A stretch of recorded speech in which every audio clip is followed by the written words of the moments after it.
Perfecto, muy bien. Voy a empezar a mostrar mi pantalla para que demos inicio con nuestra segunda sesión de nuestra materia.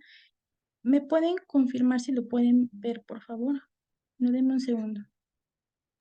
Sí, maestra.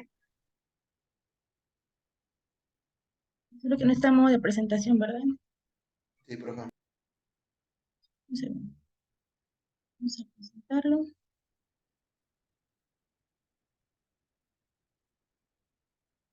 Ok, ahora sí. Ya está, ¿verdad? ¿Ya lo podemos ver?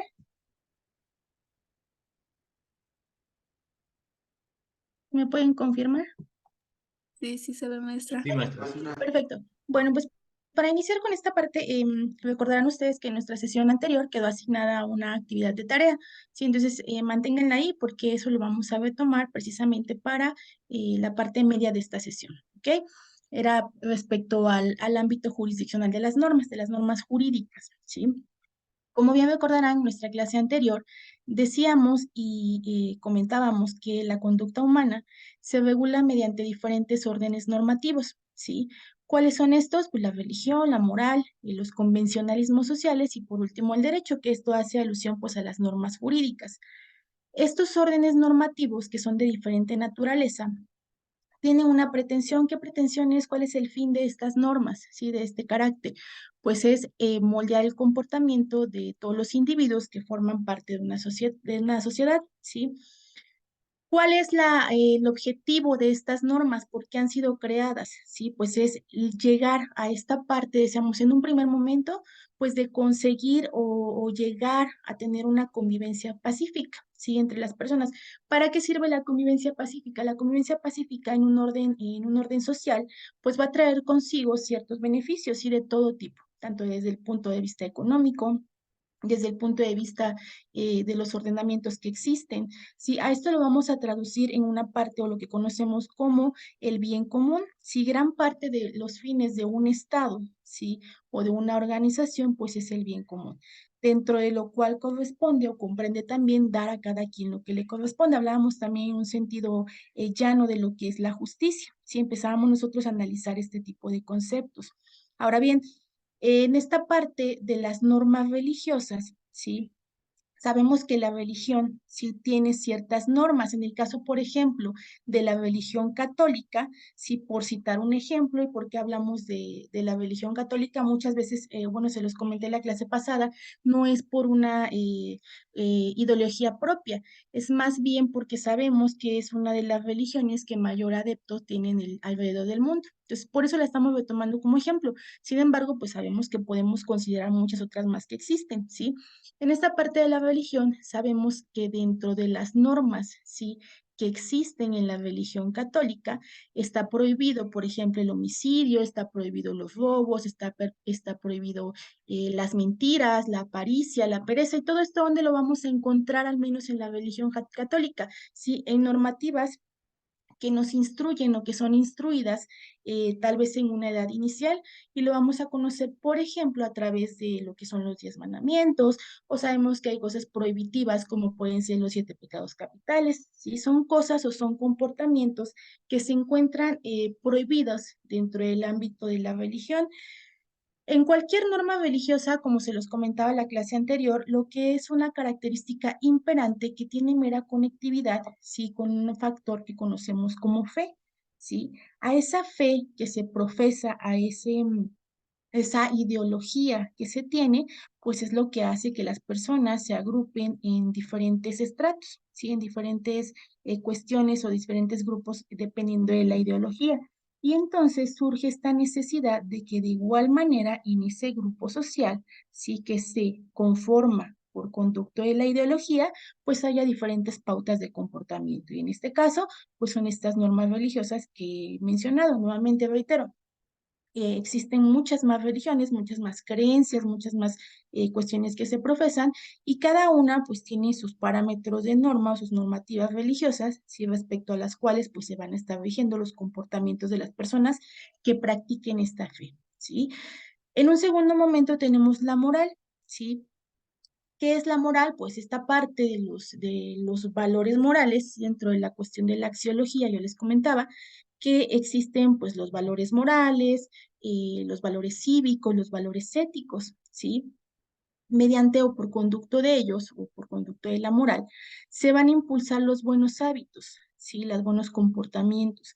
Vamos a entender estos buenos comportamientos o estos buenos hábitos como una virtud del ser humano, ¿sí? Una virtud, es decir, algo que poseemos y que nos hace virtuosos o más valiosos, ¿sí? La práctica entonces, de acuerdo a este sistema o de acuerdo a esta creencia o a esta práctica de la moral, nos hace y nos lleva a creer y a pensar, sí, que los buenos comportamientos, los buenos hábitos que de manera individual desempeñemos dentro de una sociedad, pues nos van a convertir en personas valiosas, ¿sí? Valiosas. ¿Cuáles podemos destacar dentro de los valores morales que son impulsados? Pues la prudencia, la justicia, la fortaleza y la templanza, ¿sí?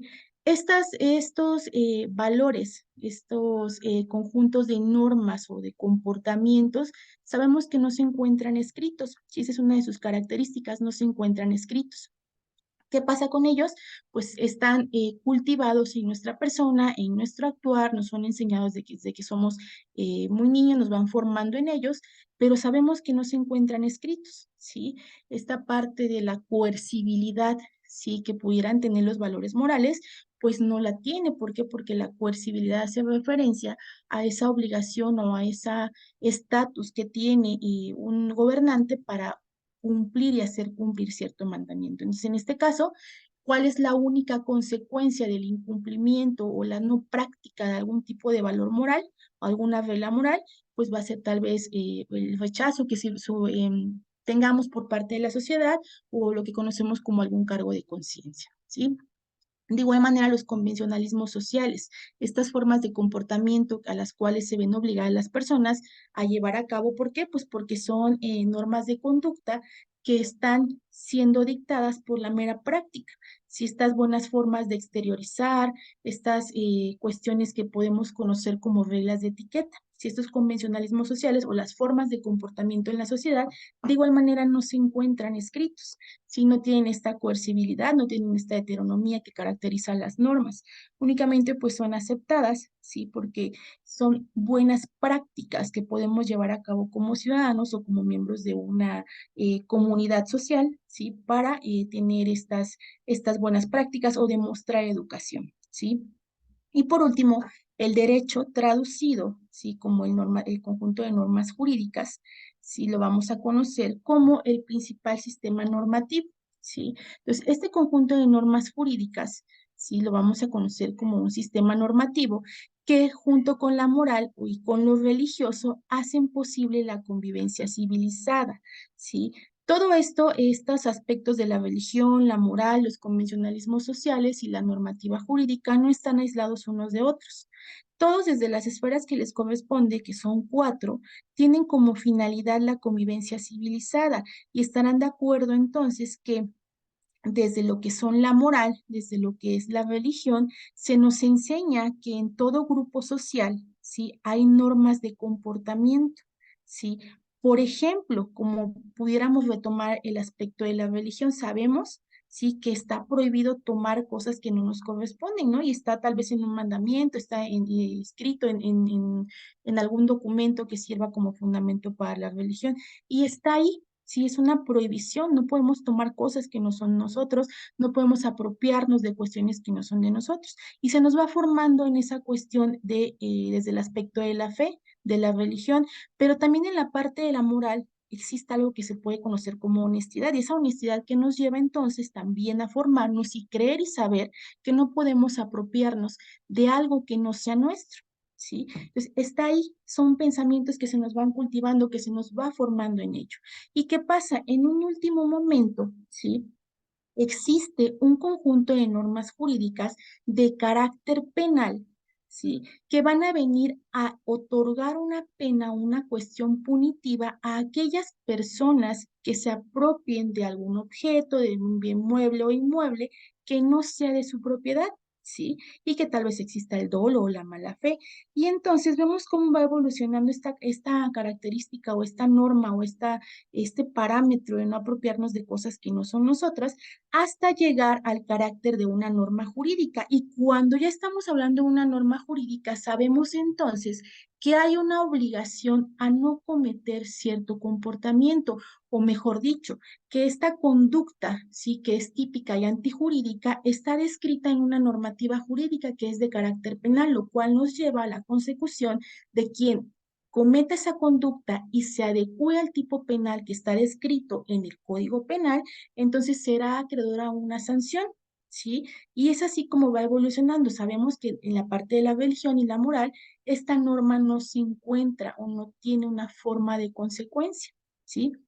Pudiera ser tal vez la expulsión del grupo social o la expulsión del grupo religioso, pero no hay un castigo más allá. Por la parte de la norma jurídica sabemos que si hay una pena, que en ocasiones pues es una pena daño. ¿Sí? Entonces, esto no está aislado, es un conjunto y estos cuatro aspectos, tanto de la religión, la moral, el convencionalismo social y la normativa jurídica, pues tienen como finalidad una convivencia civilizada. ¿Sí? Entonces, estas características de la norma, ¿sí? Vamos a diferir o vamos a entender que el derecho es el único tipo de orden, ¿sí? O el derecho entendido como este conjunto de normas jurídicas es el único tipo de orden que tiene la posibilidad de imponerse, ¿sí? Va a ser de manera coercitiva. ¿Qué es esta manera coercitiva? Nuevamente, el aspecto coercitivo hace referencia a esta capacidad que tiene el gobierno o el gobernante, ¿sí? Para imponer el uso de la fuerza para que sea cumplido, sea respetado una normativa, ¿sí? Es esta parte donde no actúa la voluntad del ser humano para cumplirla. Ahí están las normas jurídicas y se tenga o no se tenga, ¿sí? La intención de cumplirlo, las normas jurídicas tienen coercibilidad, ¿sí? Esta coercibilidad lleva a entender que aunque no haya voluntad, aunque no haya conocimiento, se tendrá que dar cumplimiento porque es parte de un ordenamiento jurídico, ¿sí? Entonces, esta coercibilidad hace que quienes se resistan a su cumplimiento, ¿sí? Serán entonces sujetos de algún tipo de sanción, ¿sí? Por conducto de las instituciones del poder público. ¿A qué hace referencia o qué queremos decir con esto? Pues que las normas de carácter jurídico o el conjunto de normas jurídicas, que es lo que conocemos como derecho, pues son estas normas, ¿sí? Que son de carácter general y que se tienen que imponer a todas las personas. No opera aquí la voluntad que tengamos del cumplimiento, ni opera mucho menos lo que creamos o no creamos. Son normas que se encuentran escritas, que son obligatorias y que por tanto nos llevan a que seamos obligados al cumplimiento, ¿sí? Hemos estudiado ya esta parte del derecho como un conjunto de normas jurídicas, ¿sí? Un conjunto de normas jurídicas. Analizamos ya los cuatro tipos de normas que existen, las morales, las de convencionalismo sociales, las religiosas, las parte de las normas jurídicas como derecho. Pero también vamos a estudiar el derecho como una ciencia. Díganme ustedes, ¿qué es una ciencia? ¿Qué concepto tienen de una ciencia? ¿Cómo entienden una ciencia? ¿Qué es para ustedes una ciencia precisamente? Los escucho, digan.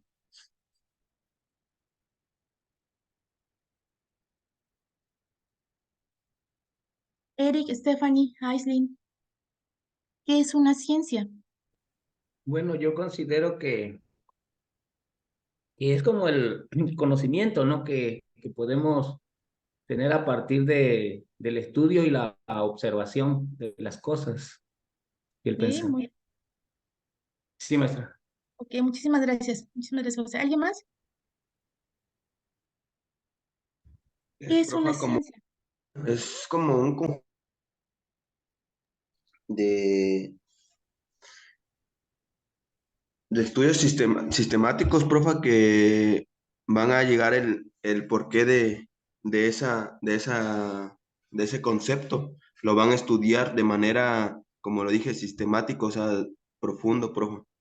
Ok, perfecto. Entonces, gracias. Vamos a entender que una ciencia, pues, es un conjunto de conocimientos, ¿están de acuerdo? Que son sistematizados. ¿Porque son sistematizados? Porque son organizados. ¿Sí? Entonces es un conjunto de conocimientos organizados o sistematizados, ¿sí? Que son comprobables. A eso le llamamos ciencia, mientras que una teoría únicamente es un postulado que no ha sido comprobado, ¿sí? La ciencia entonces, pues es este conjunto de conocimientos que son sistematizados. Nuevamente, la sistematización hace referencia a la forma de organización, a los procesos que se llevan, ¿sí? Y lo cual arroja que entonces son fenómenos que son comprobables, ¿sí? A eso vamos a entender como ciencia. Ahora bien, si aplicamos este concepto a lo que es el derecho, ¿sí? Vamos a estudiar cómo es que el derecho va a ser esta ciencia que va a dar cabida o que va a intentar explicar diferentes fenómenos, ¿sí? Ya no nada más vamos a quedarnos en esta idea de que el derecho es un conjunto de normativas jurídicas que vienen a regular la conducta de acción o de omisión de las personas que conviven en una sociedad. Hasta ahí quedamos que es el derecho. Ahora, sí, vamos a darle una explicación científica al derecho, ¿sí? Porque el derecho también es una ciencia, ¿sí? Es una ciencia, ¿por qué? Porque ha llevado a cabo estudios sistematizados, organizados y coherentes que han comprobado diferentes teorías. Entonces, la ciencia del derecho. ¿Qué es la ciencia del derecho? ¿Sí? Es este interés que se tiene para disponer de una explicación científica del derecho, ¿sí? El derecho o esta ciencia del derecho, ¿sí? Este gusto, estos cuestionamientos, ¿sí? Que surgen para explicar el aspecto científico de lo que es el derecho, tiene su origen a partir del Renacimiento. Ojo aquí, no quiero decir con esto, ¿sí?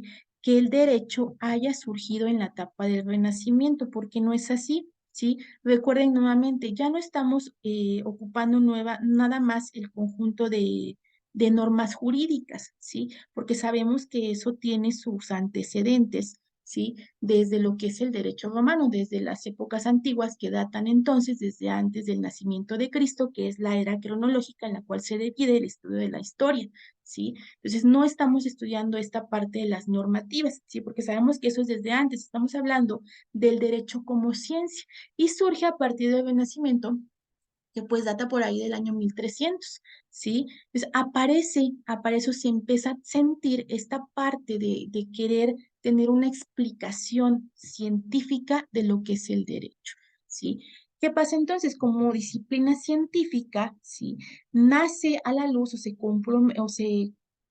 complementa, ¿sí? Una vez que se ha institucionalizado y se ha entendido, ¿sí? Esta distinción que hay entre derecho y moral, ¿sí? Hasta antes del siglo XVII todavía se tenía esta unión que había o esta confusión que existía entre el derecho y la moral, ¿sí?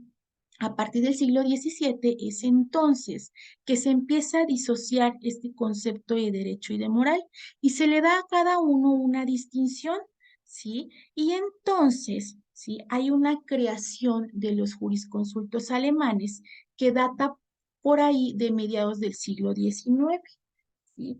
Va a crear o se va a hacer una concepción definitiva de lo que es la ciencia del derecho, ¿sí? En esta parte, en el sistema jurídico anglosajón, se le denomina jurisprudencia y la van a conocer también como doctrina o lo que es la dogmática jurídica. Ya no existe únicamente nada más un cumplimiento de lo que eran las normas de moral, no, ya se empieza a separar y hacer una decodificación de lo que es el derecho, las normas jurídicas. ¿Cómo surgen? Hay tres familias jurídicas, yo se los decía, y en esta parte de lo que es la familia jurídica anglosajona, ¿sí?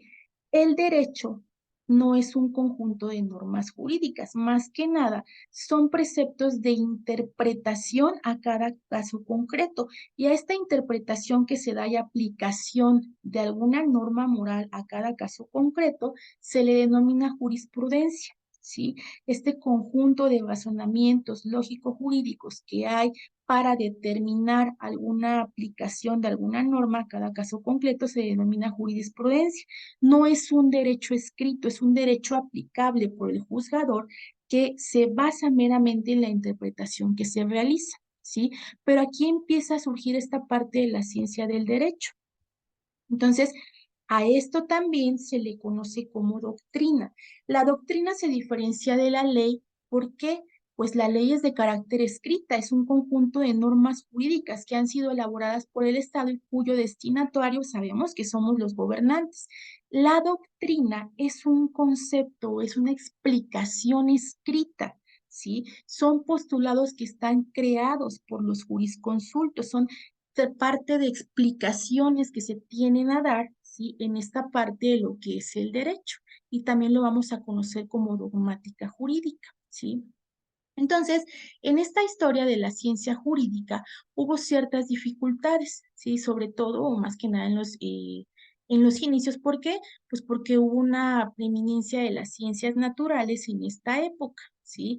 Donde prácticamente se trataba de hacer de lado o tratar de excluir al derecho como una ciencia, ¿sí? ¿Por qué? Pues porque en esa época se creía que lo único que era ciencia o que podía tener el carácter de ciencia era lo atribuible, lo que formaba parte de las ciencias naturales, aquellos conceptos de la evolución del ser humano, aquellas cuestiones que tuvieran que ver con el carácter biológico y la forma de adaptación de los seres humanos a la sociedad a través del tiempo, esa evolución que sufría el ser humano, pero se dejaba de lado el estudio del derecho o tratar de explicar el derecho como una ciencia. Entonces, estos fueron prácticamente algunos de los tropiezos que se tuvo, ¿sí? En el devenir de la ciencia jurídica. Por ejemplo, ¿sí? ¿Cómo lo podemos nosotros comprobar o cómo lo podemos ejemplificar, ¿sí? Julio von Kirchmann, ¿sí? Mantiene o da esta idea, ¿sí? Acerca de que el derecho no es científico, no es comprobable, no son postulados, no es nada. ¿Y por qué lo menciona él? Porque él señala 3 palabras rectificadoras del legislador y bibliotecas enteras se convierten en papeles inútiles, ¿sí? Eso es lo que señala él. Entonces, él mantiene esta idea de que el derecho no puede ser ciencia, porque él considera que basta la interpretación del legislador y los libros doctrinales que existen, ¿sí? Para convertirse en papeles inútiles. Son cuestiones que él considera que no sirven, que no son explicativas, que carecen de una metodología, carecen de una comprobación. ¿Por qué? Porque se limita únicamente a lo que está escrito y a lo que el legislador interpreta de lo que está escrito. Y menciona que no hay necesidad de caer en un método científico para explicar el derecho, ¿sí? Entonces, él justifica o genera un sentimiento de inferioridad jurídica, ¿sí? Esto sucede en este ir y venir de lo que es el derecho como ciencia jurídica, ¿sí? Entonces, en este sentido, ¿sí? Esta idea que mantiene Kirchmann aluciendo al derecho, lo podemos entender o se limita únicamente a la cuestión de la ley positiva, ¿sí? ¿Cuál es el aspecto positivo o qué es una ley positiva? Digamos, ¿ustedes han escuchado esta parte o qué consideran que sea una ley positiva? Dígame, quiero saber si lo han escuchado, si no saben qué es una ley positiva, a qué hace referencia. Y ojo, aquí no habla acerca de ser positivos o ser negativos, ya no tiene nada que ver con eso. ¿Qué es una ley positiva desde el aspecto jurídico? ¿A qué les suena? O si lo han leído, si no lo han leído, si no lo han escuchado, Me- adelante, digamos. a, Adelante, a mí Eric. me suena como una ley vigente, profe. Una ley vigente, Una ley exactamente. ¿Qué vigente. más? Muy bien. ¿Qué más, Eric?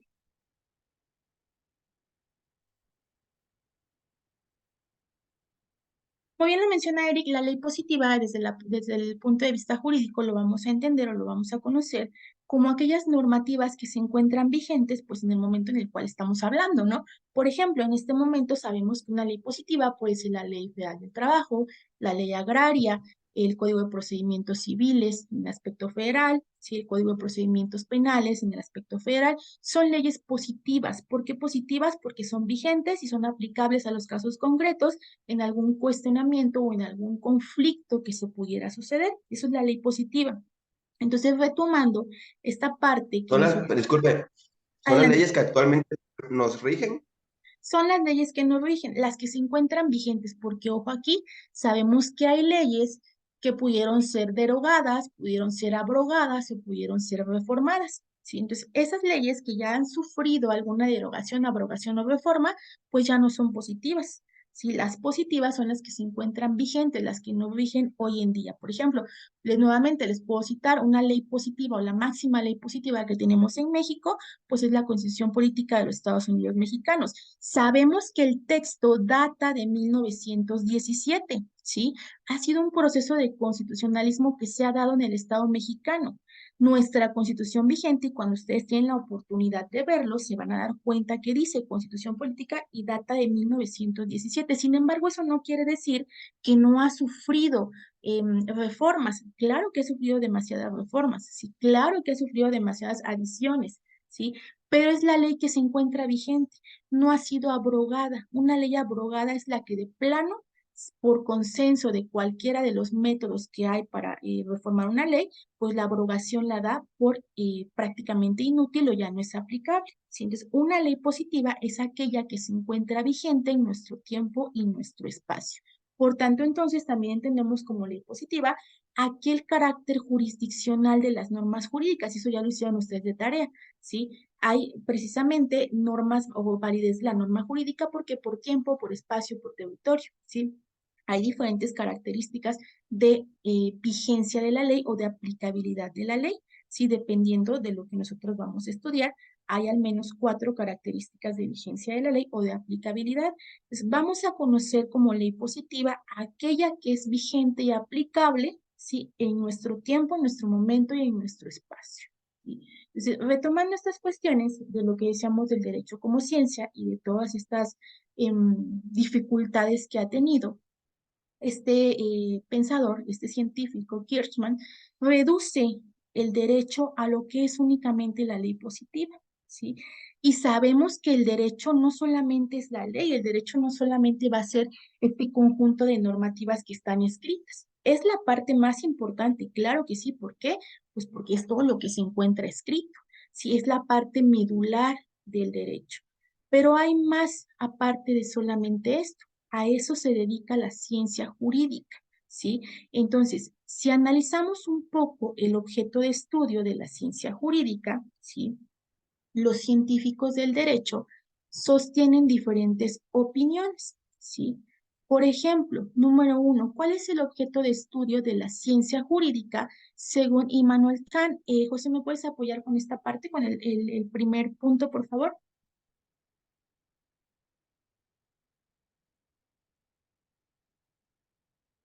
¿Sí estás ahí, José? ¿O Aislinn? ¿Estás por ahí? Sí, maestra. Ok. Adelante, José. Nada más el primer punto, por favor. El que está en la pantalla. Ajá. De Immanuel Ah, Kant. que lo lea. Sí, por favor. Sí. Immanuel Kant consideró que a la ciencia jurídica le corresponde el conocimiento sistemático de la doctrina del derecho natural. Ok, muy bien. Siguiente, ¿quién lo puede leer? Yo, profe. Sí, adelante. John Austin asigna una de las ciencias como objeto de estudio del derecho positivo, establecido por superiores o inferiores políticos. Ok, muy bien. Entonces, gracias. En esta parte, objeto de estudio de la ciencia jurídica, para Immanuel Kant, como lo conocemos, ¿sí? Considera que la ciencia jurídica se va a abocar al conocimiento sistemático, es decir, organizado, coherente, de la doctrina del derecho natural, es decir, aquel que le corresponde al ser humano por el simple hecho de ser humano, todos esos derechos que son inherentes a la personalidad. Por su parte, John Austin sí asigna a esta ciencia, la ciencia del derecho, que tiene como objeto el estudio o de estudio el derecho positivo, es decir, el derecho vigente. El derecho vigente que es establecido, sabemos, por los superiores, ¿sí? ¿Quiénes son los superiores? Pues son los gobernantes. Son normas que son creadas para que los gobernados pues, las podamos seguir, ¿sí? Cada uno de ellos mantiene o señala un diferente objeto de estudio de la ciencia jurídica. Son sus perspectivas, son sus postulados. No podemos nosotros señalar que estén bien, que estén mal, que estén completos o que estén incompletos, ¿sí?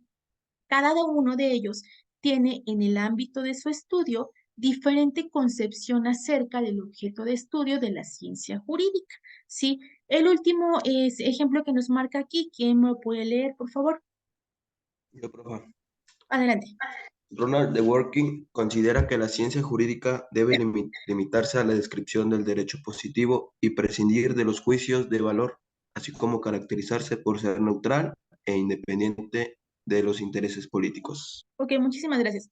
En esta parte, sí, Ronald Dworkin señala que la ciencia jurídica, sí, el estudio del derecho como ciencia, llevar a cabo estos estudios, se debe limitar a la descripción del derecho positivo, es decir, a estudiar esta parte de la creación de las normas, de la evolución de las sociedades, del proceso de adaptación de las normas jurídicas, del derecho positivo, únicamente deberá limitarse a eso, ¿sí? Y se debe prescindir de emitir juicios de valor. ¿Qué es un juicio de valor? ¿Quién sabe qué es un juicio de valor? ¿Cómo está establecido o qué es para ustedes un juicio de valor? ¿Qué entienden por juicio de valor? No se escucho, ¿eh? ¿Qué es un juicio de valor? ¿Por qué nos dice que Bueno, no, es la ciencia no como, debe de emitir? Dime, José. ¿ves? Como ver si algo es cierto o falso, ¿no? Ok, perfecto, muy bien. Un juicio de valor es aquello, ¿sí? Es esa opinión o esa emisión de una opinión acerca de si algo es bueno o es malo, si es cierto o es falso. Eso es un juicio de valor, ¿sí? Entonces, para Donald Dworkin señala que la ciencia jurídica no debe emitir esas caracterizaciones, esas opiniones, ¿sí? La ciencia jurídica debe mantener un carácter neutral e independiente de los intereses políticos, ¿sí? Eso es lo que señala ahí. Ahora, por último, Óscar Coveas, ¿sí? Señala que el derecho es ciencia, ¿por qué? Porque tiene un objeto de estudio, ¿sí? Y Óscar Correas mantiene esta idea o niega que el conocimiento de los códigos y la práctica de la aplicación de la ley sea ciencia jurídica. ¿Ok? En esta parte lo que es rescatable del postulado que mantiene Óscar Correas acerca de la ciencia jurídica o la ciencia del derecho, sí, muy importante y es cierto, el derecho como ciencia tiene un objeto de estudio, ¿sí? Pero también señala él que todos los códigos, todas estas leyes escritas, todas las normativas, ¿sí? Y la aplicación o la interpretación sea una ciencia jurídica, ¿sí? Para él únicamente el derecho es una ciencia, ¿por qué? Pues porque tiene un objeto de estudio, pero no se reconoce aquí la factibilidad de que todas estas normativas o todas estas interpretaciones sean parte de la ciencia como o la ciencia jurídica. Hay una corriente que es la corriente naturalista, ¿sí? Esta corriente naturalista tiene dos vertientes, lo que es la vertiente laica y la vertiente racional. Dos vertientes entonces. Esta corriente naturalista lo que hace es que, ¿sí? Ellos toman, esta es una corriente de pensamiento, ¿sí? Nuevamente, porque estamos exponiendo las diferentes formas de pensamiento, ¿sí? Estamos estudiando el derecho como una ciencia. Entonces sabemos que hay diferentes formas de entenderlo, diferentes enfoques, ¿sí? No podemos emitir un juicio de valor, ¿sí? Que nos lleve a la concatenación de que tal vez la corriente naturalista está equivocada o es falso lo que mantiene, o que tal vez Óscar Correas también es falso lo que él está señalando. Nos corresponde a nosotros estudiar el enfoque, ¿sí? Para que podamos construir un pensamiento propio, una concepción propia de lo que es el derecho como ciencia, ¿sí? Entonces, en ese entendido es que hemos venido exponiendo las diferentes ideologías que hay acerca del derecho como ciencia. En esta parte, ¿sí? Hay una corriente de pensamiento que es el justnaturalismo, ¿sí? El justnaturalismo tiene como una división, como dos vertientes. Una de ellas es la laica y la otra es la parte racional. Evidentemente sabemos que la laica pues tiene su fundamento o tiene sus ideas o sus postulados basados en un factor muy importante que es la religión, ¿sí? Y por otro lado, la que se encuentra contrapuesta es el justnaturalismo racional, que ese no tiene, o bueno, mejor dicho, tiene independencia de cualquier tipo de ideología, ya sea de religión, de moral, de comportamiento, ¿sí? Hace más atención a la serie de pensamientos que se desarrollan. Entonces, la corriente justnaturalista en sus dos vertientes, ¿sí? Va a reconocer al derecho, ¿sí? lo reduce a un tipo de contenido. Es un contenido para ellos nada más que está o que puede ser natural, ¿sí? ¿Por qué natural? Porque ellos señalan que el derecho es un valor justo y natural. ¿Sí? Un valor justo, ¿qué es un valor justo? Pues que atendiendo al concepto de justicia, ¿sí? Que tiene como principal postulado esta parte de dar a cada quien lo que le corresponde, pues entonces el derecho, ¿sí? Es únicamente ese valor justo, y sabemos que a veces los valores pues son naturales, ¿sí? Son inherentes a la personalidad humana. Pues la corriente naturalista, ¿sí? Hace alusión a esto.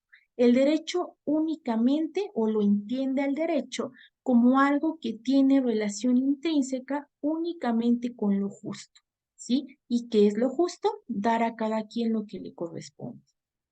Por otra parte, en otro extremo, tenemos al positivismo jurídico, ¿sí? Este positivismo jurídico, por su parte, tiene o hace una insistencia, ¿sí? Porque señala que debe haber una separación, ¿sí? Entre lo que es el derecho, lo que es la ética, lo que es la moral y lo que es la religión, ¿sí? Y entonces no está en toda esta independencia que se dé a estos cuatro aspectos, ¿sí? No debe de haber una consideración valorativa, ¿sí? No se puede valorar qué es más importante que otro, no se puede emitir un juicio de valor. Y entonces señala o limita el derecho, ¿sí? A que es un análisis de las interrelaciones, ¿sí? Que existen entre las normas jurídicas, ¿sí? Entonces, el positivismo jurídico, de igual manera, reduce al derecho al concepto o lo equipara a lo que son las normas jurídicas, sin considerar si el contenido es justo o no. Positivismo jurídico únicamente considera que el derecho es todo aquello que se encuentra escrito, vigente y aplicable. No hace una opinión, no reduce o no incorpora a su forma de estudio este aspecto de la justicia, ¿sí? Probablemente el positivismo jurídico va a ser una corriente de pensamiento que mayormente se van a encontrar ustedes estudiando, porque es la que en ocasiones pudiera ser más aceptada desde diferentes enfoques. ¿Por qué? Pues porque reconoce al derecho como estas normas jurídicas, ¿sí? Únicamente concibe el positivismo jurídico al estudio de las normas jurídicas que son vigentes y son aplicables. No considera aquí si es que hay un contenido justo o no, ¿sí? A eso se refiere. Por otra parte, desde otro punto de vista o desde otra ideología, otra forma de pensamiento, tenemos al realismo, ¿sí? El realismo considera al derecho como un hecho eficaz, ¿sí? Un hecho que está pasando, que es palpable, que es real, ¿sí? Y por tanto, sí concibe a la ciencia del derecho como una ciencia empírica, ¿sí? ¿Qué es una ciencia empírica? Díganme, ¿qué entienden por el empirismo? ¿O qué es, o qué le suena a una ciencia empírica? ¿Qué quiere decir el empirismo?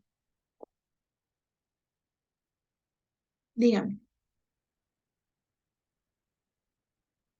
¿Todavía están ahí o ya no están? Bueno, profe, yo entiendo que es como que un estudio que lleva así a encontrar la Ok, verdad de los ¿cómo, hechos, cómo se encuentra esa verdad de los hechos en el empirismo? con un estudio, mm, ¿Sí? no sé, profe, no tengo las Ok, palabras. no se preocupe, muchísimas gracias. En esta parte vamos a empezar por definir este concepto. El empirismo es esa forma de adquirir un conocimiento, pero no mediante el estudio. En la parte del empirismo se adquiere conocimiento mediante la observación, ¿sí? O mediante la práctica o por una vivencia propia, ¿sí? Estamos hablando que no hay un estudio como puede ser tal vez una metodología, no hay una serie de estudios organizados, sistematizados y coherentes. El empirismo es todo lo contrario. El empirismo es esta forma de adquirir conocimiento, pero puede ser por la observación, por la vivencia o por la práctica, ¿sí? Es la forma empírica. Entonces, para el yurrealismo, ¿sí? El yurrealismo considera el derecho como un hecho eficaz o real, ¿sí? Solamente. Eficaz o real, ¿por qué? Pues porque sabemos que se aplica, sabemos que está pasando, que es palpable, que en cada situación o en cada conflicto va a haber una norma jurídica que pues tiene que intervenir para regular la conducta de las personas. Y atendiendo a esa característica, se considera que la ciencia del derecho es una ciencia empírica, ¿sí? Una ciencia que pues está ahí, que se lleva a cabo, se conoce por la práctica, por la observación, ¿sí? Y considera que la ciencia del derecho no se debe de abocar a la norma jurídica, no se debe de abocar a la jurisprudencia, no se debe de abocar a estudiar lo que es justo o lo que es bueno, no se debe de abocar más que o se debe de ocupar a lo que es el estudio del ser de la conducta humana. ¿Sí? ¿Por qué? Porque considera que debe ocuparse de la conducta humana, pues porque el derecho ya existe y entonces tendrá que estudiar cómo es que la conducta humana encuadra o no encuadra en la normativa que se encuentra escrita. ¿Sí? Entonces, para el realismo, el objeto de estudio no son las normas, no son los valores, no son las reglas que se encuentran escritas, sino más bien los hechos, ¿sí? ¿Qué son los hechos? Pues la conducta humana, ¿sí? Eso es para el realismo, ¿sí? El objeto de estudio de lo que es la ciencia del carácter normativo de la ciencia, ¿sí? No solamente porque son normas vigentes, sino porque los hechos sociales se refieren forzosamente a esas normas, ¿sí? Entonces, manifiesta, ¿sí? Que hay un carácter normativo de la ciencia del derecho, ¿sí? Pero no es porque las normas se encuentren vigentes o sean positivas, sino por el que en el transcurso de los hechos sociales, ¿sí? Le dan vida a esas normas jurídicas, ¿sí? Entiende el realismo que el derecho se ha creado, ha evolucionado a lo largo del tiempo. ¿Por qué? Porque el comportamiento de los seres humanos en sociedad va evolucionando, va cambiando. Por tanto, entonces, estos cambios fácticos requieren que haya una adecuación de las normas, ¿sí? Concretamente, para el realismo, la parte que le da vida a las normas es el comportamiento humano, esta evolución. Si sabemos entonces, yo se los decía, el derecho es parte de una ciencia social. ¿Qué son las ciencias sociales? Pues aquellas que se encuentran o que se encargan del estudio de los fenómenos sociales o que vienen a agruparse. ¿Sí? ¿Por qué? Porque dependen de lo que está pactado en una sociedad. Y esto concatena con las ideas del realismo, ¿sí? Que considera que el derecho existe. ¿Por qué? Pues porque las sociedades han evolucionado, por tanto entonces el comportamiento de las personas va evolucionando y nuevamente pues requieren que haya una adecuación en las normativas que se encuentran vigentes. ¿Sí? ¿Cómo podemos ejemplificar esto? Realmente dentro del sistema jurídico mexicano, pocas son las leyes, son pocas, las que se mantienen intactas desde que han nacido la luz de la vida jurídica. Muchas leyes se han reformado, sí, otras más se han abrogado, han surgido nuevas leyes, nuevas tipificaciones. ¿Y por qué creen que pase esto? Esto es más que nada porque pues, los comportamientos humanos, los comportamientos sociales, pues van evolucionando y entonces se requiere también una evolución, un cambio, ¿sí? Una nueva concretación de las normativas jurídicas que van a regular, ¿sí? Las relaciones humanas. Ahora bien, hay una teoría tridimensional del derecho, ¿sí? Esta teoría tridimensional concatena lo que son los valores, lo que son los hechos y lo que son las normas, ¿sí? Esta teoría tridimensional, como yo se los mencionaba en un principio, no está separada la normativa religiosa, la normativa moral, la normativa jurídica, ¿sí? Más que nada en esta teoría tridimensional que ustedes pueden ver en su pantalla, ¿sí? Hace alusión a que el derecho está conformado de estas tres aristas, ¿sí? En un primer momento, pues los valores, ¿no? Los valores ya sean morales, religiosos, sociales, que como persona, como miembro de una sociedad, ¿sí? Pues en el transcurso del tiempo nos son inculcados y sobre todo son practicados, ¿sí? También otra arista que forma parte del derecho, pues es el hecho. ¿Qué es el hecho? Esos comportamientos que tenemos. Y por último, pues la norma jurídica entendida como el derecho positivo. No se entiende únicamente al derecho como este conjunto de normativas jurídicas vigentes. Más que nada, el derecho lo vamos a entender como este conjunto de valores, hechos y normas que dan luz a lo que conocemos como el derecho, ¿sí? Ahora bien, concretando estas ideas del derecho como ciencia o lo que es la ciencia del derecho o su sinónimo que es la ciencia jurídica o la jurisprudencia, la vamos a emplear en tres sentidos, ¿sí? Tenemos ahí tres fracciones, primera, segunda y tercera. ¿Quién me puede apoyar con la lectura de la primera? En un sentido amplísimo, abarcando todas las disciplinas jurídicas, incluso la filosofía del derecho, y se habla así de las ciencias del derecho. En este sentido, las ciencias jurídicas abarcarían, además de la propia filosofía del derecho, a la teoría general del derecho, para quienes la consideran disciplina independiente de la filosofía del derecho. La historia del derecho, la sociología del derecho, la psicología del derecho y la ciencia del derecho comparado. Ok, gracias, Anaí. En esta primera fracción entendemos, ¿sí?, que la expresión ciencia del derecho o ciencia jurídica en un primer sentido se va a aplicar, ¿sí? En un primer sentido la vamos a aplicar, ¿sí?, como aquello que abarca todas las disciplinas jurídicas. ¿Cuáles son las disciplinas jurídicas? Y lo van a ver ustedes, la filosofía del derecho, que es la que se encarga de explicar el origen, ¿sí?, y las orientaciones que tiene el derecho, ¿sí? La filosofía del derecho, por tanto, es parte de las ciencias jurídicas. Pero aparte de eso, hay otras materias o otras disciplinas jurídicas, como puede ser la teoría del derecho, ¿sí?, la filosofía del derecho, psicología del derecho, ciencia del derecho, que va a ser un conjunto de donde converge la interdisciplinariedad de las ciencias abocadas a la cuestión jurídica, ¿sí? Entonces, entendemos como ciencia del derecho a la agrupación, ¿sí?, a la interdisciplinariedad que converge entre todas las demás disciplinas jurídicas que se van a encargar, ¿sí?, de dar una explicación o una pauta a lo que es el fenómeno jurídico, ¿sí? Segunda pauta o segunda fracción, en un sentido semi-restringido, ¿sí?, se va a comprender todas las ciencias jurídicas con exclusión de la filosofía del derecho, ¿sí? ¿Por qué? Pues porque la filosofía trata nuevamente de dar una explicación de cómo es el origen y cómo es el enfoque del derecho y todas las demás vertientes que existen, ¿sí? Y en una parte estricta, ¿sí?, la ciencia del derecho va a ser un sinónimo de lo que es la dogmática jurídica, ¿sí? Entendida esta dogmática como una ciencia que tiene por objeto la exposición ordenada y coherente de los preceptos jurídicos que se encuentran en vigor. De eso se encarga la dogmática jurídica. La dogmática jurídica es la exposición y el estudio de los conceptos jurídicos que se encuentran en vigor en diferente época, en diferente lugar, ¿sí?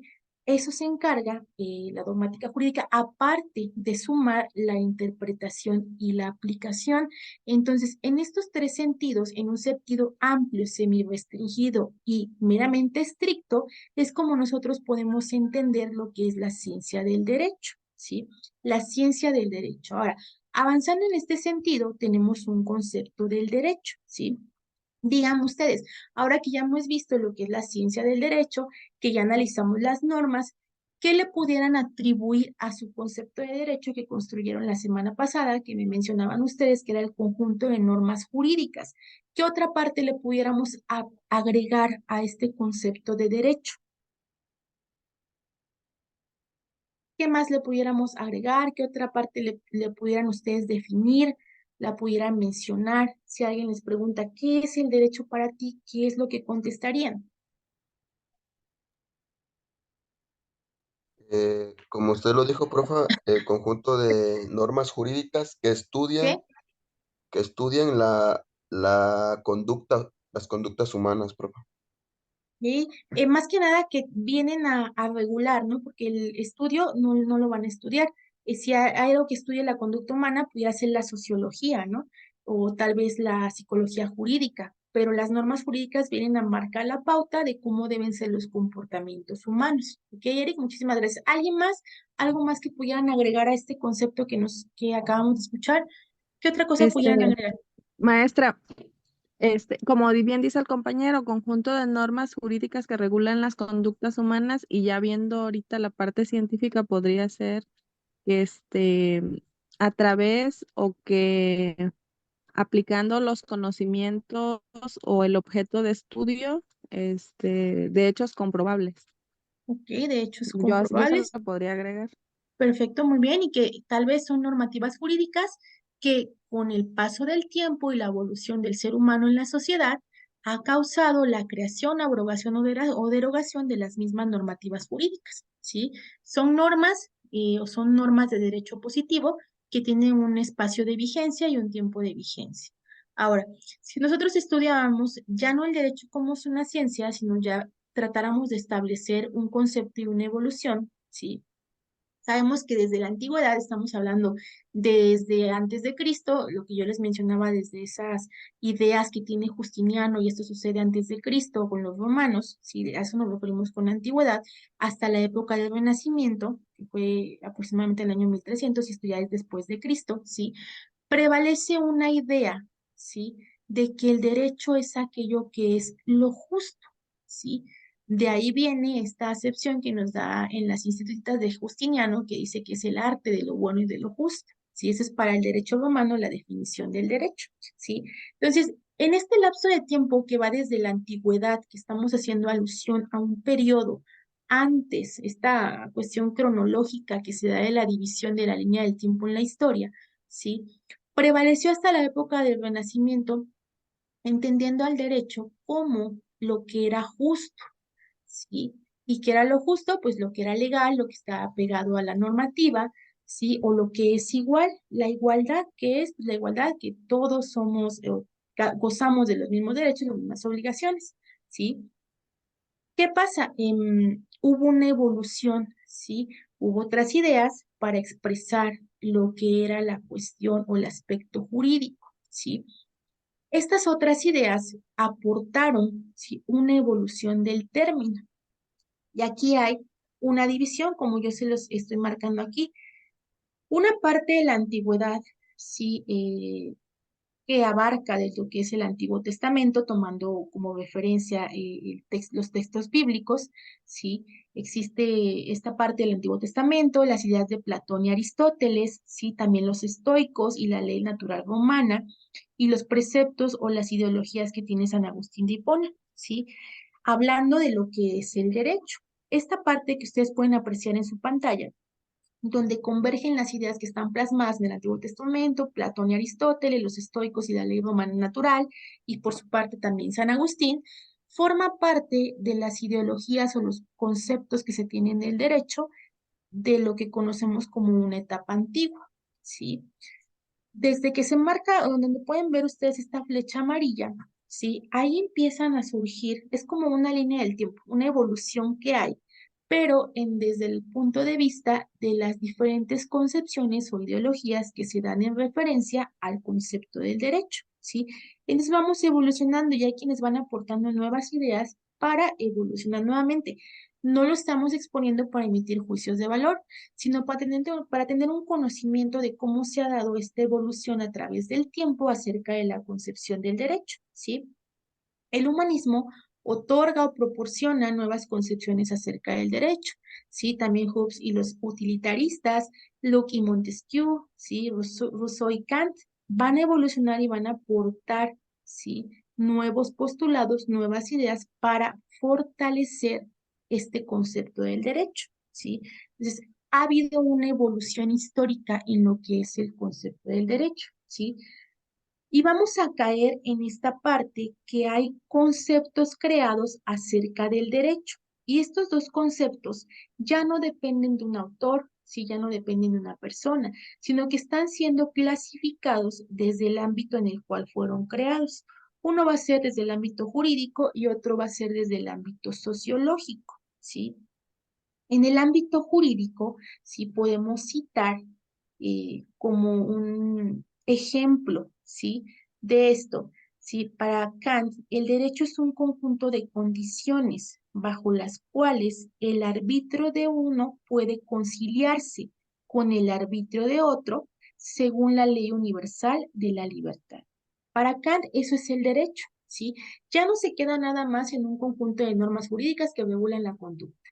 Va más allá, él menciona que va a ser un conjunto de condiciones, o lo podemos entender como normas, que tratan de conciliar las problemáticas o el arbitrio, entendido esto como la forma de pensamiento, las problemáticas que llegarán a surgir, ¿sí? De uno con otro, ¿sí? Entonces ya vemos aquí que se agrega esta idea del concepto de utilitariedad que hay en la ley. ¿Para qué sirven las normas jurídicas? Sí, para regular la conducta humana, pero ¿para qué más? Para resolver conflictos, para mediar y para conciliar, ¿sí? Siguiente ejemplo que pudiéramos citar desde el ámbito jurídico, Kelsen, ¿sí? ¿Alguien de ustedes ha escuchado acerca de Kelsen? ¿O quién es? O en el aspecto de lo que es el derecho. ¿Quién es? Bueno, es considerado uno de los grandes juristas, ¿no? Kelsen, Exactamente. lo que estaba yo leyendo ahora con la tarea que nos dejó, de hecho, pues ya ve que tiene un libro bastante importante que Claro, estuve la introducción al estudio del derecho. Bueno, exactamente. y, y él es el que consideraba lo que hicimos ahorita de tarea, ¿no? De las La validez de las cuatro normas jurídicas. puntos, de las 4 puntos de vista, ¿no? Para Ujú. mí, pues sí, sí es uno de los personajes en el derecho más importantes. Yo no lo, antes de meterme a este curso, no lo conocía, pero sí suena interesante leer las obras de Kelsen. Exactamente. Hans Kelsen es un filósofo y jurista de origen austriaco, ¿sí? Que efectivamente, como lo mencionas, tiene diferentes obras, ¿no? Y él logra conjuntar esta parte y por eso lo retomamos en diferentes materias como es filosofía del derecho, como es teoría del Estado también y en esta parte, ¿sí? Kelsen nos ofrece, como lo mencionas, mucha bibliografía acerca del aspecto jurídico, ¿sí? Aquí únicamente estamos retomando un aspecto como básico de lo que él menciona, ¿no? Para Kelsen, el derecho es un orden de la conducta humana, ¿sí? Un orden de la conducta humana que puede ser influido por tendencias políticas, ¿sí? Haciéndole coincidir con un ideal específico de justicia, ¿sí? Como también puede ser la democracia y el liberalismo. Entonces, Kelsen señala que el derecho es un orden de la conducta, ¿sí? Pero la parte que él ve debilitada del derecho es que pudiera ser influido por tendencias políticas, ¿sí? Entonces, considera importante hacer coincidir el ideal de justicia con democracia y liberalismo, ¿sí? Kelsen nos proporciona dentro de lo que nosotros podemos estudiar, ¿sí? Está lo que es, o lo conocemos como la pirámide de Kelsen. Esa pirámide de Kelsen ustedes la van a estudiar más adelante. La pirámide de Kelsen es una pirámide donde en el punto más alto sí señala que los estados democráticos en esa arista de su pirámide colocan a su ley fundamental, ¿sí? Y por debajo van a estar y alineadas todas las demás leyes que pudieran existir, ¿sí? En el aspecto de vida del sistema jurídico mexicano, en esta pirámide de Kelsen, en nuestro punto más alto tenemos la Constitución Política de los Estados Unidos Mexicanos, y derivando de ella todas las demás normativas, ¿sí? Que no pueden ir por encima de la Constitución. Todas las demás tienen que aludir o tienen que acatarse a lo que está establecido en nuestra ley suprema, ¿sí? Otro importante jurista que retoma la concepción del derecho desde el punto de vista jurídico, ¿sí? Es Eduardo García Maínez.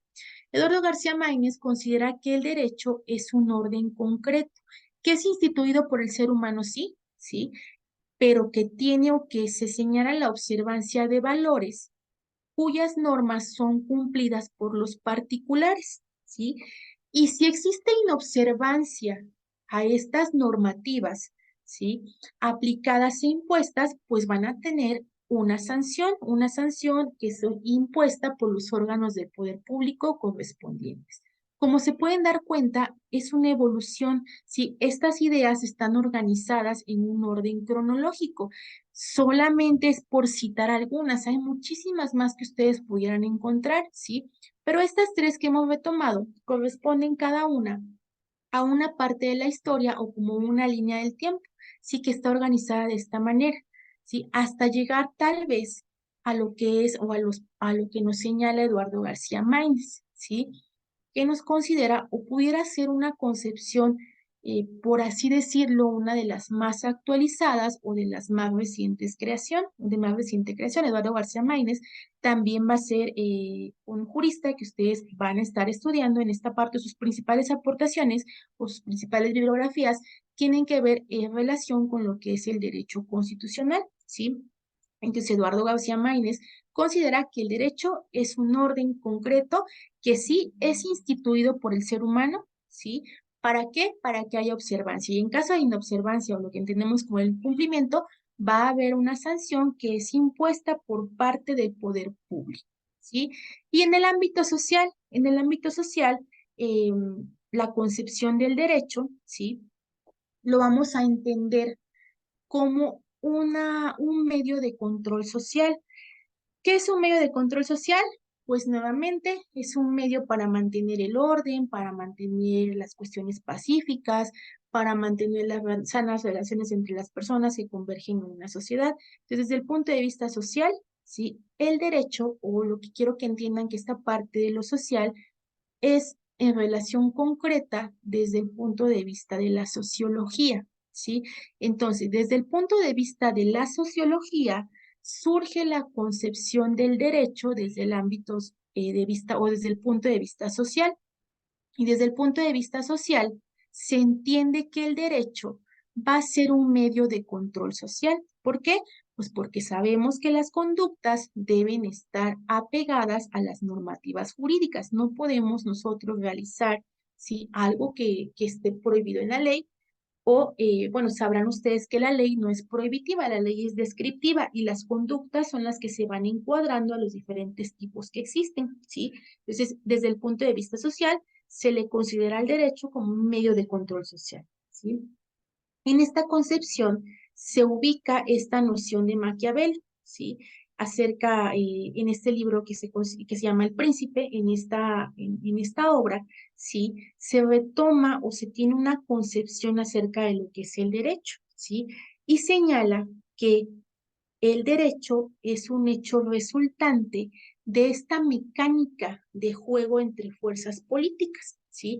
Maquiavelo resalta esto en su obra El Príncipe, y que esta obra es directamente una materia de estudio en estos apartados que nosotros conocemos como teoría del Estado. Entonces, para Maquiavelo ese es el derecho, es un hecho resultante de la mecánica de juego de las fuerzas políticas. Y por su parte, Max Weber plantea una dualidad que existe en la relación con el derecho, ¿sí? ¿Por qué lo señala él? Porque él sostiene que existe un concepto jurídico y otro sociológico, ¿sí?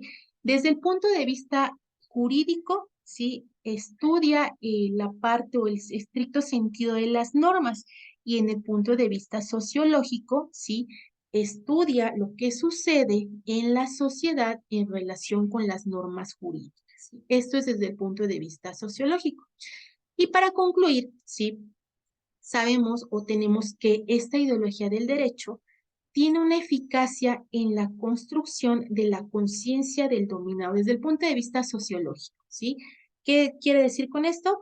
Pues que el derecho va a tener especial influencia, especial eficacia en la construcción de la conciencia de los que somos gobernados. Es decir, nuevamente se considera el derecho como un medio de control social. ¿Por qué? Pues porque sabemos que tenemos que comportarnos de cierta manera. Sabemos que hay normativas, ¿sí? Que en caso de no cumplir, ¿sí? O en caso de transgredirlas, pues van a tener una consecuencia de derecho. Una consecuencia de derecho que se va a traducir en alguna multa impuesta por el poder público, en alguna sanción privativa de la libertad, ¿sí? Y entonces son tendientes a regular, ¿sí? O a ser ocupadas como un medio de control social. Ahora bien, ¿cuál es el origen desde el punto de vista jurídico de la concepción del derecho? ¿sí? Existe desde dentro de esta parte de lo que yo les decía, el derecho romano, lo que se conoce como las institutas de Justiniano, ¿sí? ¿Qué es esto? Son preceptos de derecho, ¿sí? Y nuevamente, estos preceptos de derecho tienen su origen en la época del Imperio Romano, donde se da o se empieza se empiezan a crear estos conceptos de derecho. Estos preceptos que ustedes pueden ver en su pantalla están contenidos en las Institutas de Justiniano. ¿Qué son las Institutas de Justiniano? Pues son las primeras codificaciones que empiezan a surgir acerca del derecho, es decir, son los primeros antecedentes de un derecho escrito. Hasta antes de esto, pues había un derecho consuetudinario, es decir, un derecho creado por la costumbre, por la acción, por lo que se hacía. Sí, es hasta el primer antecedente que tenemos de los codificadores del derecho, pues es precisamente Justiniano. Y Justiniano nos presenta estos preceptos de derecho, ¿sí? Son como las máximas del derecho, ¿sí? ¿Cuáles son? Vivir honestamente, no dañar a nadie y dar a cada quien lo que es suyo. Estos tres preceptos que ustedes pueden ver en su pantalla, pues son como las máximas ideologías, los máximos pensamientos que se pueden tener o que se crean dentro de estas institutas de Justiniano, ¿sí? Se conocen así como preceptos de derecho y que van a dar vida, ¿sí? O sobre estos tres preceptos se van a crear todas las demás normativas que han surgido a lo largo del tiempo. Vivir honestamente, no dañar a nadie y dar a cada quien lo que es suyo, ¿sí? Entendiendo esto, vamos a resumir que el derecho tiene más que ver con lo que es la legitimación del poder, ¿sí? ¿Qué es la legitimación del poder? Pues es este medio de regulación de una elección democrática que tienen quienes ejercen el poder público, ¿sí? Entonces, el derecho, ¿sí? Viene a dar esta legitimación del poder, ¿sí? ¿Cómo lo va a dar? Pues mediante la aplicación coercitiva de la norma, la aplicación o este poder que tienen los gobernantes para el uso de la fuerza en caso de que no se cumpla una ley, ¿sí? Es el poder coercitivo, ¿sí? Ahora bien, esta complejidad ha obligado, ¿sí? Esta serie de conceptos que hay del derecho, esta serie de la evolución en la normatividad, ¿sí? Porque nuevamente, imagínense ustedes, desde el origen de la humanidad, sí sabemos que no había normativa, se agrupaba, no había una forma de organización de acuerdo a las características de habilidades o a las características fisiológicas o biológicas de las personas, ¿sí? Era la forma de organización. Ha habido una evolución, ¿sí? Tenemos también, o podemos considerar, por ejemplo, las institutas de Justiniano, y de ahí toda la evolución que ha habido, los diferentes conceptos, las diferentes ideologías que ha habido, ¿sí? Las normativas han evolucionado como ha evolucionado la sociedad. ¿Por qué? Pues porque hay una dinámica tal vez difícil, ¿sí?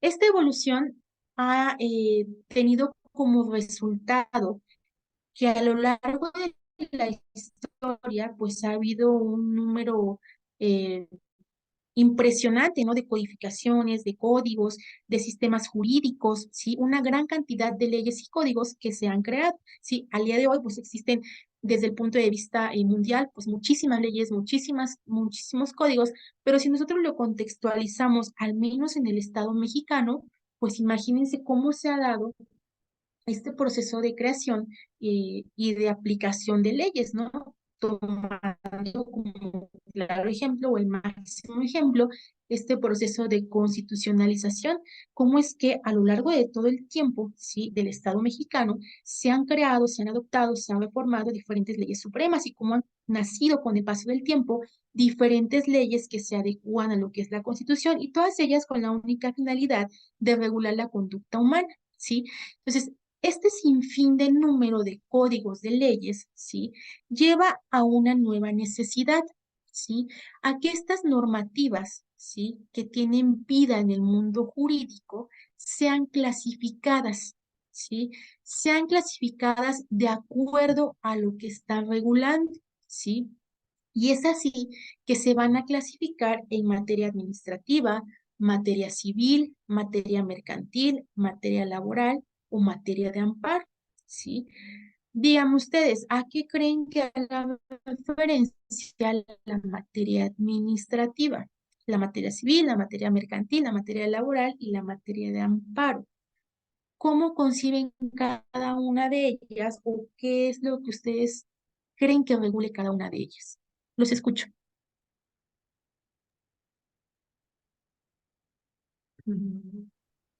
Pues pienso que el derecho mercantil es el que resuelve los conflictos entre temas relacionados a compras, ventas de bienes, ¿no? A todo aquello De algunos que terceros. ¿ok? Entonces, estas son Bueno, es lo materias, que son creo. O materias. contratos. Profa, bueno, yo solamente estuve en un juzgado civil y pues en lo civil se ve lo que son testamentos, escrituras, eh, problemas, ahora sí que como es civil, mercantil, son como lo dijo el compañero, son de cobro de pesos, de cheques Ay, no y te escucho. así, todo referido como que al dinero. El laboral, pues es ¿cómo es? El derecho del trabajador como trabajador, profe. Ok, perfecto. Entonces, póngame atención en esta parte. El derecho, sí, se clasifica, sabemos, o las normativas jurídicas, las leyes, los códigos, se van a clasificar en materias y en áreas. Materias puede ser materia administrativa, ¿sí? Que se encarga de la relación o de regular las relaciones que existen entre órganos de gobierno y particulares. La materia civil que se encarga de marcar la pauta sobre la cual se van a desarrollar las relaciones o los conflictos que existen entre particulares. La materia mercantil que se encarga de regular las relaciones o actos de comercio. La materia laboral que se encarga de marcar la pauta o las relaciones que existen en materia del trabajo y la materia de amparo, ¿sí? Que se encarga pues, de ese ámbito de protección de derechos humanos de los gobernados frente a actos o omisiones de autoridad. Estas que he mencionado son materias, ¿sí? Materia administrativa, civil, mercantil, laboral, amparo, pero también está la materia familiar, la materia penal, ¿sí? En la materia de la seguridad social, son materias. Y estas materias se agrupan en áreas, ¿sí? Áreas que son público, privado o social. Y estas áreas son las que conocemos como las grandes áreas en las cuales está dividido el derecho. Entonces, si entendemos, materias y áreas no es lo mismo, ¿sí?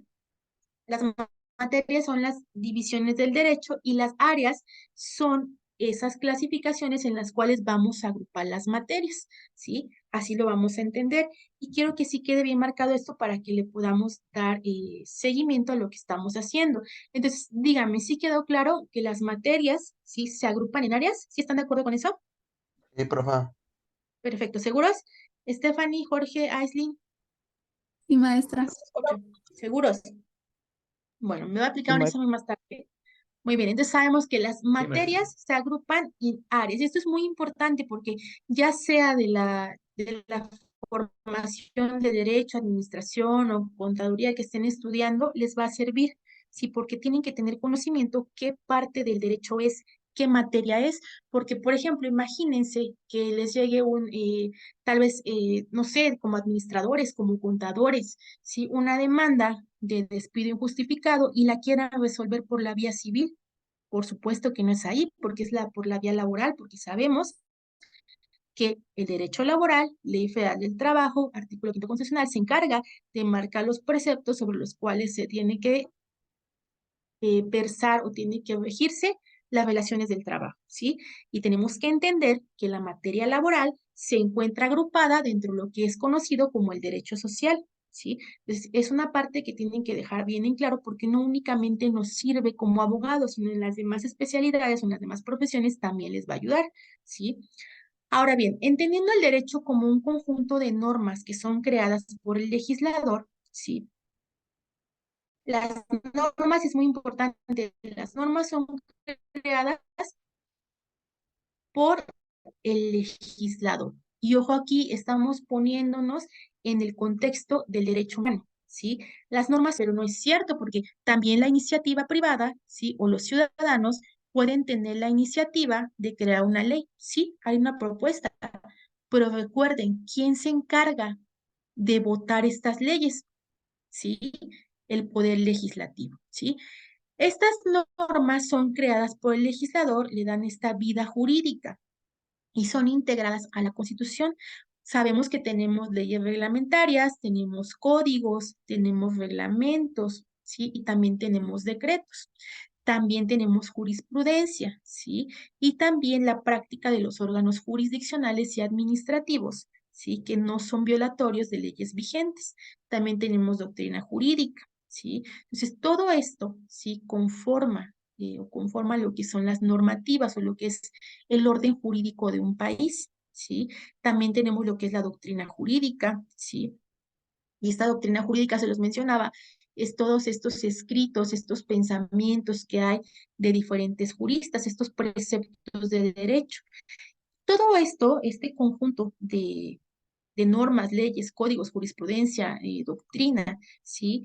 Tienen también como finalidad la realización del bien común, el bien común entendido como la práctica de valores comunitarios, que son la justicia, la seguridad, el bien común, la libertad, la igualdad, la paz social, el orden y la solidaridad.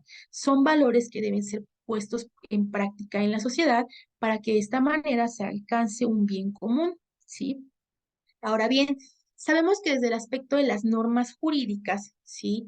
Em, Estamos agrupados, sabemos que hay normas jurídicas de carácter laboral, ¿sí? De carácter de la seguridad social, hay normas jurídicas de carácter civil, de carácter familiar, ¿sí? Entonces, ustedes se les quedó como actividad eh, que me estudiaran o que me dijeran qué es el ámbito de validez de una norma jurídica. Ahora bien, ¿qué entendemos por ámbito de validez? El ámbito de validez de una norma jurídica es todo aquello que la norma abarca, ¿sí? Según diferentes juristas, la norma puede ser o puede abarcar un territorio, ¿sí? Puede abarcar un tiempo o puede abarcar una persona, ¿sí? O puede abarcar diferentes materias. Según los juristas, así está definido, dividido. Digan ustedes, ¿qué fue lo que encontraron o que tomaron como tarea? ¿Qué fue lo que investigaron? Los escucho, ¿eh? Porque les voy a tomar su participación. ¿Quién quiere participar? Bueno, maestra, lo que Sí, le comentaba que pues yo leí una parte del libro de la obra de Kelsen. Kelsen. Ajá. Y pues él, en resumen, él consideraba que habían desde 4 puntos de vista la clasificación de la norma jurídica. De la validez de la norma jurídica. Ajá, de la validez ¿Cuáles son? jurídica, donde esos 4 puntos comentaban que era desde la de la forma espacial, temporal y material y personal. Ok, muy bien. Sí, y esta pues, a su vez la espacial pues se refería a la posición del espacio en que el precepto es aplicable. Ujú. eh, y esto pues ya de ahí internamente pues ya era la parte, podía ser federal, estatal o municipal, ¿no? De acuerdo al territorio. Ok, muy Y bien. puedo seguir con las otras, pero vamos a ver si los compañeros pueden desarrollar las otras 3, que es la temporal, la material y la personal. Ok, perfecto, muy bien, José. Díganme ustedes, Sí, ya nos dijo José el ámbito la espacial. norma espacial, el ámbito espacial. ¿Qué otra hay? El temporal de validez, que es la vigencia de una norma jurídica desde ¿Cuál es el cuando temporal? comienza hasta que termina. La vigencia Es temporal que tiene que ver con el tiempo. Sí, es otro de los 4 puntos de vista que investigué, el temporal. Ok, es uno de los 4 ámbitos de validez de la norma jurídica, ¿ok? Sí, Ya tenemos entonces, tenemos la espacial, tenemos la temporal. ¿Cuál nos falta entonces? La material, El material, maestra. La material. ¿Quién me puede explicar la material? La Yo la tengo. material Em, es la que regula la norma dependiendo del lugar. En este caso, la se material. apega al derecho público. Y aquí se regulan pues las normas constitucionales, administrativas, penales, agrarias, fiscales, pues todas las que existen, ¿no? Las que regula el derecho. Ok, nada más me quedó una duda. Me dices que la material es lo primero que me mencionaste ahí, por favor, ¿lo puedes repetir?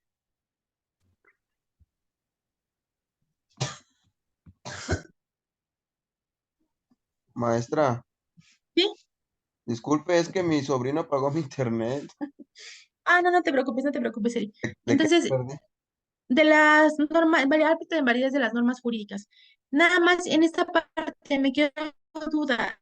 El ámbito material, dígame, ¿quién lo puede mencionar? ¿A qué hace referencia el ámbito material de la norma jurídica? ¿No?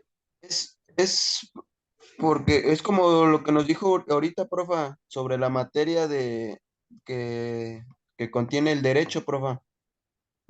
Ok, va a ser entonces aquellas, Aquellas ramas que se derivan del las, ma- derecho, como es el las materias derecho que social. comprende el derecho. Esas son áreas, no, las materias Maestra, Ajá, es que laborales. había hablado, pero me Maestra. sacó el internet y creo que no se escuchó. Ujú. A ver, dime ahí otra vez. Sí, bueno, la material son todas aquellas, l- todas aquellas leyes que contempla el derecho, todas las normas que Ujú. regula el derecho.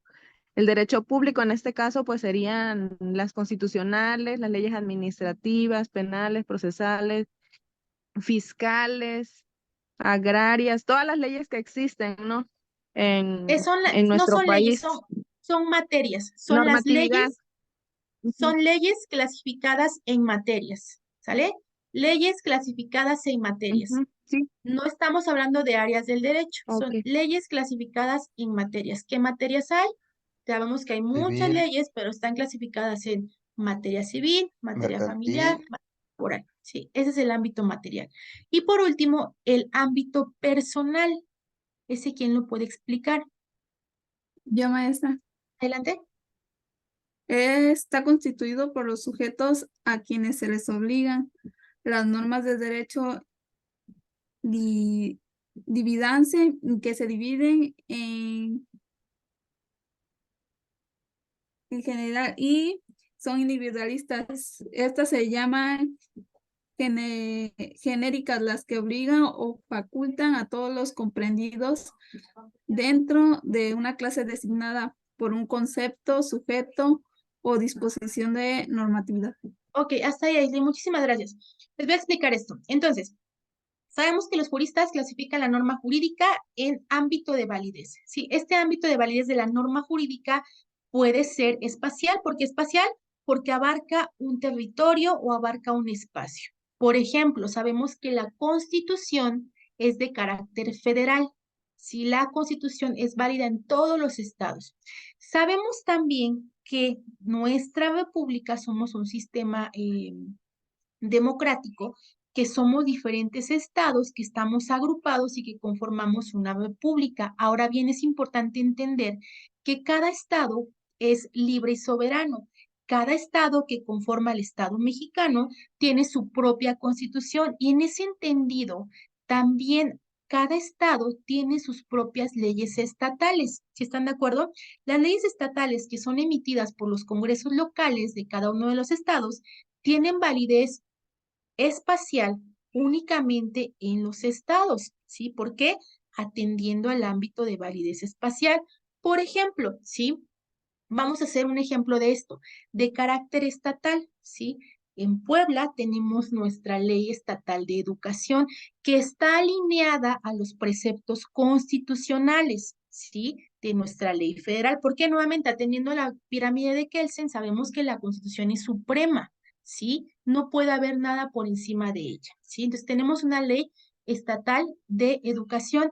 Veracruz lo mismo, tiene su propia ley estatal de educación, ¿sí? Esa ley que ustedes tienen en Veracruz o que tienen en Oaxaca o que tienen en otro estado es válida en ese estado. No la pueden venir a aplicar a Puebla, no la pueden aplicar en otro estado, solamente va a tener ese ámbito. ¿Por qué? Porque se tiene que atender al ámbito de validez espacial. Siguiente ámbito de validez, ¿sí? Lo que es el ámbito temporal. ¿Por qué? Pues se comprende un periodo de tiempo, ¿sí? Tiene un periodo de vigencia. Hay leyes, como yo les dije, que tal vez ya fueron abrogadas y esa abrogación las hace que ya no sean válidas. ¿Por qué? Porque tuvieron un tiempo de vigencia y tal vez ya no lo es, ¿sí? Es el ámbito temporal. La otra es el ámbito personal. Este ámbito personal nos dice que hay leyes que son aplicables únicamente a distintas personas. Esto lo vamos a entender no desde un punto de vista excepcional, ¿sí? ¿Qué ejemplo les puedo dar de un ámbito de una ley aplicando el ámbito personal? Por ejemplo, la Ley General para Niños, Niñas y Adolescentes, ¿sí? Esta ley es aplicable únicamente, ¿sí? Pues a menores de edad, lo que abarca desde los 0 años hasta antes de que se alcance la mayoría de edad, que es hasta los 17 años. A partir de los 18, pues ya no se puede aplicar esta ley y es una ley en un ámbito personal, únicamente se aplica a referidas personas. ¿Por qué? Pues en este caso puede ser por motivo de la edad, así está dirigida, ¿sí? A esto hace alusión el ámbito personal. Y por último tenemos el ámbito material, que ya sabemos que en el ámbito material de la norma jurídica, pues es que las normas jurídicas están agrupadas en diferentes materias y atendiendo al conflicto que se dé o a la relación que estamos regulando, pues va a ser la ley aplicable, como el ejemplo que les ponía. Si hay una demanda, un procedimiento por un despido injustificado, no vamos a aplicar el derecho familiar, no vamos a aplicar el código familiar, no vamos a aplicar el código civil, te vamos a aplicar ley federal del trabajo. ¿Por qué? Porque el ámbito material de esas relaciones está dirigido o está plasmado por lo que es una ley federal. Y aquí es como están divididas la ley espacial o la validez espacial, la validez temporal, la personal y la material. En este ámbito espacial, y hasta aquí nos vamos a quedar porque de esto viene nuestra siguiente tarea. En el ámbito espacial de vigencia de la ley, sí, yo les decía, ¿a qué hace atención el ámbito espacial? Pues a la cuestión tal vez de demarcación geográfica, ¿no? Al espacio en el cual es válida, ¿sí? Una ley.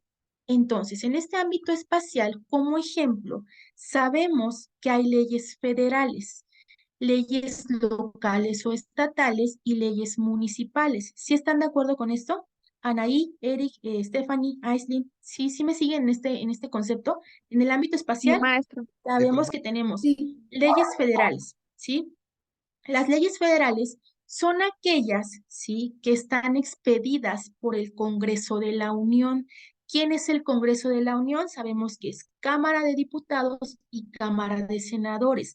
Ambos, de acuerdo a lo que marca la Constitución, cada uno tiene facultades diferentes, pero cuando convergen en esta cuestión de facultades legislativas, se convierte en el poder legislativo y trabajando en conjunto le conocemos como Congreso y trabajando como Congreso tienen la facultad de expedir leyes federales. ¿Qué entendemos por leyes federales? Aquellas que van a ser vigentes en todo el Estado mexicano, ¿sí?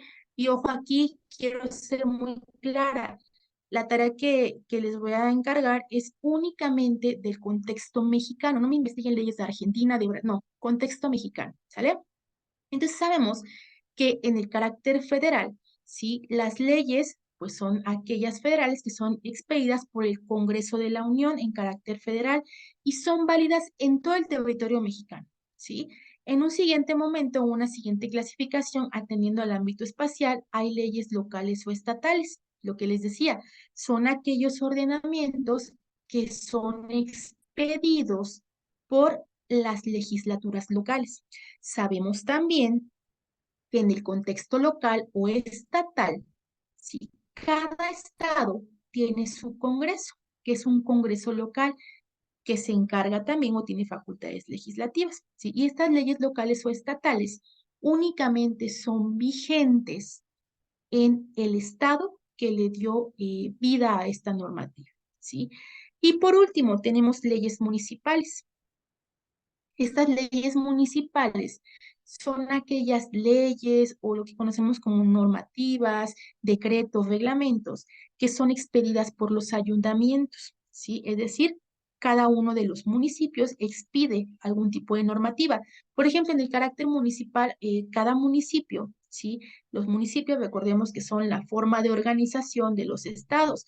Los municipios regularmente tienen lo que se conoce como bando de policía de buen gobierno. Cada municipio lo crea para atender a las faltas administrativas que pudieran llegar a darse. Y esto únicamente tiene vigencia en el municipio. Es expedido por el municipio y tiene como vigencia únicamente la municipalidad o el municipio que le dio a la luz. Esto tiene su fundamento o nuestro sistema jurídico mexicano. Sabemos entonces que tiene leyes federales, leyes locales o estatales y leyes municipales. ¿Sí están de acuerdo con esto? ¿Sí quedó claro esta parte? Sí, maestra, gracias. Muy bien. Entonces, atendiendo a esto, ¿qué vamos a hacer? Aquí está. Me van a hacer esta investigación. No quiero que la transcriban la ley ni nada. Solamente me van a investigar 2 leyes de carácter federal y los 2 leyes de carácter estatal. ¿Sí? Me las van a describir nada más el nombre y cuando me investiguen las estatales me van a decir en qué estado es vigente. ¿Sí? Brevemente, cuando lean las estatales o las federales, en el preámbulo de la ley viene una descripción acerca de qué materia es la que rige esa ley, ¿sí? Nada más léanla, no me lean toda la ley, solamente el preámbulo, o bien me van a explicar qué es lo que regula esa ley, tanto de carácter federal como de carácter estatal. ¿Sí están de acuerdo? Sí, maestra, gracias. ¿Sí? ¿Entendido? Sí, profa, sí, profa. Entonces, me van a investigar 2 leyes federales y 2 leyes estatales para que en nuestra siguiente clase lo podamos comentar. ¿Sí están de acuerdo, José? ¿Alguna duda?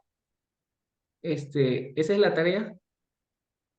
Sí, Ah, ok. O sea, haz de dos cuenta que leyes decimos federales. leyes federales, por ejemplo, la Constitución Política, y ya Aparte hacemos de un resumen, la Constitución ya no me la digan. Ujú. bueno, la Ley Federal del Trabajo. Y Ajá. hacemos un pequeño resumen de qué se trata, ¿no?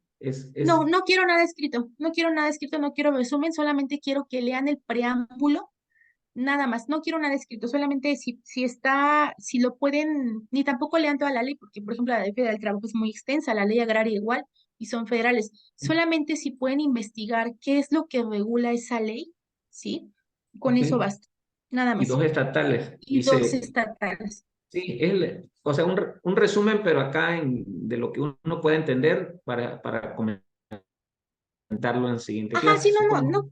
sí, no quiero nada escrito, solamente el hecho de entenderlo o Sí. investigarlo y me lo puedan ustedes explicar. Eso es lo que yo quiero, que me lo expliquen, Bien, ¿sí? Entonces, 2 leyes federales y 2 estatales, y lo vamos a comentar en la siguiente clase, esto atendiendo al ámbito de validez espacial de la norma jurídica. ¿Ok? Entonces, les voy a subir el material a la plataforma para que lo tengan ahí habilitado.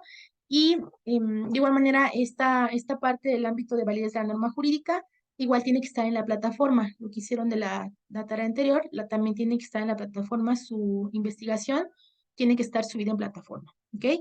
Entonces, ¿alguna otra duda, algún comentario que quieran expresar? para esta semana ¿Dudas? vamos a subir algo a plataforma. No, Vamos a subir solamente lo algo voy a a plataforma. contabilizar como participaciones. No, no, José. Ok, entonces, en la siguiente clase nos vemos. Es importante, nuevamente les reitero, que puedan participar en clase para que sea considerado la tarea, ¿sí? Entonces, les encargo esta y nos vemos el siguiente sábado de manera puntual. Muchísimas gracias y que sigan teniendo un excelente sábado. Muchas gracias, profe, igualmente. Gracias Excelente igualmente. sábado. Excelente fin de semana para todos. Gracias, maestra. Gracias. Hasta luego. Gracias. Adiós.